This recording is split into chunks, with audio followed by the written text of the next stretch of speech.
Hello everyone, চলে এসেছি অনেক দিন পরে একটা গেট রেডি উইথ মি নিয়ে। বেশি না বকে আগে স্টার্ট করি। ফার্স্ট আমি সেটাফিলের ক্লিনজার দিয়ে ফেসটা ক্লিন করে নিয়ে সেটাফিলের একটা ময়শ্চারাইজার অ্যাপ্লাই করেছি, যেহেতু এটা আমার অ্যাজ অলওয়েজ ফেভারিট। তারপরে একটা সুন্দর করে প্রাইমার অ্যাপ্লাই করে নিয়েছি। তারপরে একটা ডট অ্যান্ড কিয়ের আবার একটা primer plus liquid highlighter apply করেছি। এরপরে স্কিনটাকে কারেক্ট করে নিয়ে তারপরে ফাউন্ডেশন অ্যাপ্লাই করেছি।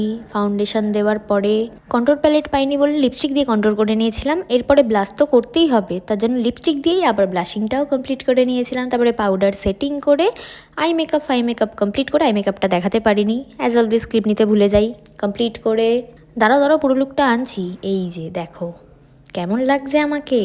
ভালো না লাগলেও তোমাদেরকে ভালো বলতেই হবে, আর ভালো লাগলে তো অবশ্যই ভালো বলে কমেন্ট করে জানিও কেমন লাগছে। এটা কিন্তু আমার একটা ফ্রেন্ডের এঙ্গেজমেন্টে যাওয়ার লুক।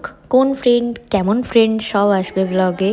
আর তার আগে আমার এই ভিডিওটা ভালো লাগলে লাইক কমেন্ট সাবস্ক্রাইব প্লিজ। আর যদি তোমাদের কোনো কিছু দরকার হয় সেটা যেন কমেন্ট করতে ভুলবে না। আজকের মতন টাটা বাই।